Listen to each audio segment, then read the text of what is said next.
천송이 선글라스로 유명해지게 되었습니다. 판매보다 브랜드의 세계관과 브랜드의 컨셉을 설명하는 게 더 중요한 브랜드였다는 거예요. 적은 광고비를 사용할 수 있는 이유는 안녕하세요. 독한 언니 영애입니다. 오늘도 여러분들과 브랜드 이야기 하려고 가지고 왔는데요. 오늘의 주제는 젠틀몬스터입니다. 젠틀몬스터는 정말 놀라움을 선사했던 브랜드죠. 와, 우리나라에 이런 브랜드가? 지금까지 성장하는 모습을 처음부터 지켜보는 저로서 우리나라에 이제는 명품 브랜드가 나오고 있는가? 라고 생각이 들 만큼 엄청난 브랜드 파워를 보여주고 있습니다. 젠틀몬스터는 처음 김한국 대표님이 2011년도에 아이웨어 브랜드를 론칭하면서 시작된 브랜드라고 합니다. 사실 맨 처음부터 지금의 모습은 아니었다고 하고요. 일부분은 사무실, 일부분은 쇼룸으로 사용하면서 작게 시작한 브랜드였고 그 당시에는 홈트라이라고 해서 지금은 우리가 집에서 어떤 서비스를 받아보는 게 되게 당연하지만 그 시대에는 조금 생소했던 그런 서비스를 론칭했다고 해요. 근데 되게 잘 됐을 것 같지만 생각보다 그 당시에는 그 사업이 되게 어려웠다고 하고 2011년도 론칭했을 때 12월에는 뭐 직원들에게 월급을 더 이상 주기 힘드니 나가려면 나가도 된다라는 이야기를 할 정도로 되게 어려운 시기를 겪었다고 하는데요. 김한국 대표님이 이 안경, 선글라스를 어떻게 해야 정말 잘 팔 수 있을까 고민을 하면서 어떤 여자 대표님한테 물어봤다고 해요. 여자들은 선글라스 왜 껴요? 라고 했더니 그 대표님이 하시던 말씀이 안경이 커야 우리가 얼굴이 좀 작아 보이지, 좀 우리 얼굴이 예뻐 보일 수 있는 큰 안경을 좋아하지 않겠어? 라는 요 인터뷰로부터 선글라스 디자인에 집중해서 디벨롭을 해왔다고 하고요. 디자인을 보고 전지현이 이 브랜드를 선택하면서 별에서 온 그대에서 이 안경을 굉장히 많이 착용하면서 천송이 선글라스로 유명해지게 되었습니다. 젠틀몬스터의 놀라운 행보는 그 이후부터 시작이 되는데요. 여러분, 젠틀몬스터를 떼고 생각을 해볼까요? 연예인이 알아서 우리 제품 써줬다. 그럼 여러분들 가장 첫 번째 뭐 하실 것 같은가요? SNS에 우리 브랜드 누가 썼다, 어디에서 나온 브랜드 하면서 엄청나게 매출을 끌어올리지 않을까요? 저도 그거 안 할 자신이 없는데 젠틀몬스터는 굉장히 놀랍게도 판매처를 오히려 줄입니다. 그 당시에 800여 개의 안경점에 젠틀몬스터 안경을 납품하고 있었는데 가장 먼저 400개로 줄이고 80여 개로 점점 줄여오면서 젠틀몬스터는 자기네 매장에서 자기 브랜드만 팔 수 있도록 제품의 노출도를 확 줄였고요. 이분들이 시작한 거는 놀랍게도 제품의 판매가 아니라 인테리어였어요. 그 홍대에서 시작한 컨텀 프로젝트인데요. 제품의 판매를 극대화해서 돈을 버는 것보다 더 중요하게 생각했던 게 브랜드의 이미지를 만드는 것이었습니다. 홍대 매장에서 설치 미술들을 계속해서 바꿔가는 컨텀 프로젝트를 2년 넘게 운영을 해왔고 지금까지도 컬렉션을 매번 바꾸고 있는데요. 놀랍게도 젠틀몬스터 매장 가보신 분들은 알겠지만 지금까지도 계산대가 1층에 있지 않아요. 젠틀몬스터는 1, 2, 3층 계속 전시물이 나오고요. 그 안에서 안경은 되게 일부분 벽 한 면에 이렇게 디스플레이 되어 있고 대부분이 어떤 콜렉션이나 컨셉을 표현하는 설치 미술들과 인테리어들로 꽉 차 있고 계산은 맨 위층에서만 할 수 있습니다. 여기에서 볼 수 있는 건 판매보다 브랜드의 세계관과 브랜드의 컨셉을 설명하는 게 더 중요한 브랜드였다는 거예요. 여러분이라면 이거 가능하시겠습니까? 젠틀몬스터가 또 화제가 됐던 게 17년도에 LVMH의 자회사인 캣터톤으로부터 700억의 투자를 받으면서인데요. 이때부터 모든 사람들이 젠틀몬스터가 이제 명품이 되어가는 것인가? 라고 생각했던 지점인 것 같아요. 그 이후로도 지금까지 계속해서 국내 그리고 세계의 젠틀몬스터의 행보를 보여주고 있습니다.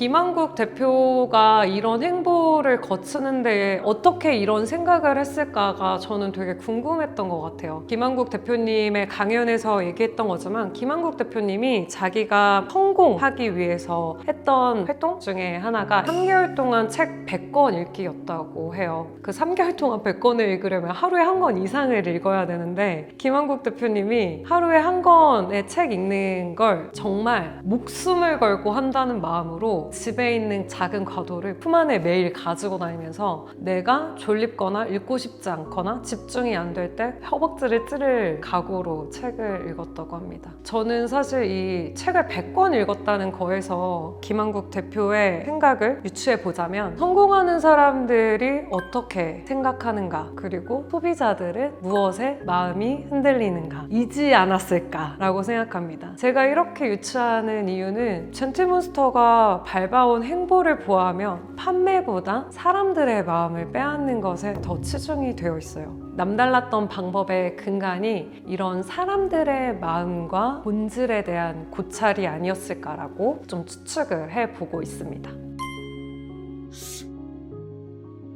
젠틀몬스터가 성공한 거에 대해서 분석하는 말들이 많이 있죠. 앞서 말씀드린 것처럼 전지현이 써서 굉장히 유명해졌기 때문이라고 말하는 분들도 계시고, 어떤 분들은 여자들은 예쁜 디자인의 선글라스를 쓰고 싶어요 라는 그 사례에서 볼 수 있는 소비자의 니즈를 해결해줬기 때문에, 어떤 분들은 설치미술도 막 엄청나게 해놨잖아, 그거 보고 사람들이 누가 안 좋아해? 라고 하시는 분들도 있고, 뭐 어떤 분들은 아이웨어 시장을 고른 이유를 대기도 하는데요. 아이웨어 시장이 메가 브랜드가 없었기 때문에 처음에 진입했다라고 말씀을 많이 해주셨거든요. 제가 생각하기로도 이 모든 이유들이 맞기도 하고 틀리기도 하다고 생각하는데요. 제가 이렇게 생각하는 이유는 젠틀몬스터가 성공한 이유가 단일하지 않기 때문이라고 생각하는 것 같아요. 이 모든 행보들이 결국에는 어떻게 해서 이루어졌는가를 보았을 때 저는 젠틀몬스터가 자기다움을 기반으로 내가 무엇을 해야 될지 분명하게 알았기 때문에 했던 여러 가지 행동 양식과 선택들의 조합 때문에 성공했다고 보고 있습니다. 젠틀몬스터의 자기다움은 젠틀몬스터의 슬로건에서 알 수 있는데요. 김한국 대표님이 굉장히 중요하게 언급하시는 세상을 놀라게 할 새로움입니다. 젠틀몬스터가 보여준 모든 행보와 사례를 보면 진짜 이 한마디로 다 설명이 되지 않나요? 놀랍지 않은 적이 없었고 새롭지 않은 게 없었던 것 같아요. 특히 젠틀몬스터뿐만 아니라 젠틀몬스터의 모기업인 II 컴바인드가 가지고 있는 두 번째 브랜드였던 누데이크, 그리고 최근에 만들어진 템버린즈, 이 세 브랜드의 행보에서도 볼 수 있듯이 정말 하나같이 새로움의 연속이 아닐 수가 없습니다, 여러분. 사실 아직 이렇게 유명하지 않은 브랜드를 운영하는 우리가 생각해야 될 지점은 시작은 결국 무엇이었는가 였던 것 같아요. 세상을 놀라게 할 새로움이라는 철학을 마음속 깊이 가지고 계셨겠지만 그것의 첫 번째는 디자인이었다는 거. 전지현 님이 이 선글라스를 골라준 거는 디자인이 너무 마음에 들었기 때문이라는 것. 결국 선글라스는 가장 중요한 디자인과 기능이라는 것. 그것으로부터 여러분 시작해야 된다는 걸 잊지 않았으면 좋겠어요. 획기적인 모습을 보여줄 수 있는 것의 시작점인 이 디자인을 정말 끊임없이 연구해서 누군가가 이 브랜드의 디자인으로 선택해주는 기회가 올 때까지, 그때까지 이 디자인에 집중했던 그 모습이 결국에는 전지현이 골라주는 기회라는 것을 가지고 왔고, 이 기회를 통해서 한 번 돈을 모았을 때 그 다음 취하는 게 매출이 아니라 놀라게 할 새로움으로 확장시켰다는 것. 이것이 가장 이 브랜드 젠틀몬스터가 가지고 있는 자기다움의 기초이자 확장의 모습을 보여주고 있다고 생각합니다. 하고 있는 것은 디자인 차별화, 경험할 수 있는 공간 경험, 다양한 글로벌 그룹과의 협업, 그리고 마지막 브랜드의 스토리텔링입니다. 이 모든 것이 매출보다는 브랜드의 컨셉과 브랜드의 철학들을 보여주는 행동들이죠. 그러면 젠틀몬스터가 하지 않는 것은 무엇이냐? 브랜드 이미지를 넘어서는 판매 우선적인 활동들, 할인 절대 하지 않고 있고요. 그리고 재밌게도 젠틀몬스터는 매스미디어 광고를 거의 하고 있지 않습니다. 자기들의 브랜드 이미지를 잘 보여줄 수 있도록 자기들의 유통 방식에 집중하고 있고, 굉장히 재밌게도 광고비가 전체 예산의 5%가 넘지 않는다고 해요. 이게 브랜드를 운영하는 입장에서는 굉장히 이례적인 수치인데, 이렇게 적은 광고비를 사용할 수 있는 이유는 굉장히 많은 돈을 설치 미술에 쓰고 있어요. 그 수치로 보자면 광고비랑 설치 미술에 쓰는 비용이 거의 비슷한데요. 이 점이 되게 흥미로운데, 기존의 브랜드들을 생각하시면 매스미디어나 다양한 SNS에서의 광고에 마케팅 비용과 마케팅을 어떻게 하면 더 잘할 수 있을지 연구하는 데 반해서 젠틀몬스터는 그 비용을 오히려 자기들 매장에 디스플레이 함으로써 고객이 이곳을 방문했을 때 감동받게 하고, 이 매장의 방문함을 내가 찍어서 내 계정에 올림으로써 자연스럽게 바이럴이 되게 한 거죠. 명품 브랜드 행보의 특징이라고 생각해요. 내가 광고하는 것과 소비자가 광고하고 싶게끔 만드는 거는 하늘과 땅 차이기 때문이에요. 젠틀몬스터는 이렇게 사람들이 스스로 내가 이 매장을 방문한 것에 감동받고, 그리고 이 매장을 방문한 걸 남들에게 알리고 싶게 만듦으로써 자연스럽게 선망의 대상이 되는 이 루트를 취하고 있는 거죠.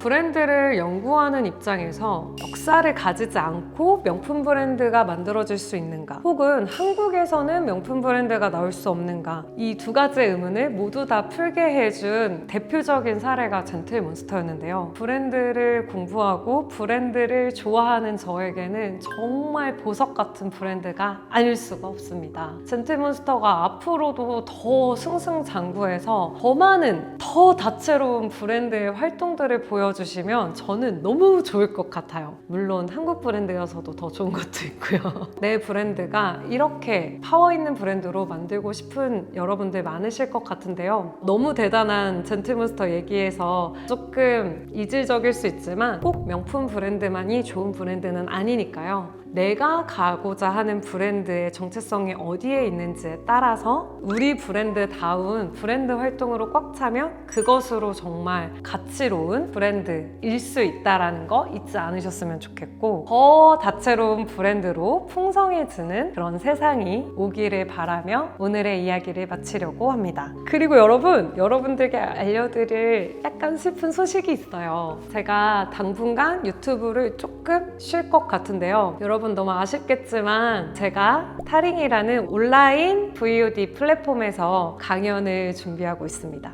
상업가를 위한 브랜딩을 주제로 강의를 준비하고 있는데요. 브랜딩이 대기업에서만 할 수 있는 게 아니고 우리 작은 기업도 할 수 있다는 것들을 정말 A부터 Z까지 제가 꼼꼼하게 준비하고 있어서요. 조금 집중하는 시간을 가지려고 합니다. 그동안 제가 성장하는 삶을 추구하는 영예라는 브랜드를 여러분들에게 보여드리고, 그리고 제가 좋아하는 브랜드들을 여러분들에게 소개해주고 브랜드를 방문하는 이야기들을 유튜브에서 보여드렸는데요. 조금만 기다려주시면 더 다채로운 브랜드 이야기를 가지고 올 테니 조금만 기다려주세요. 아마도 한 달 정도 걸리지 않을까 싶습니다. 가능하면 더 빨리 준비하고 올게요.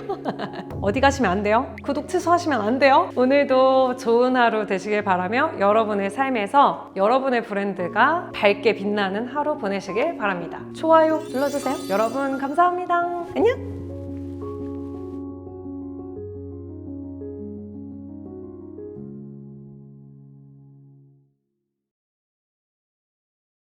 안녕!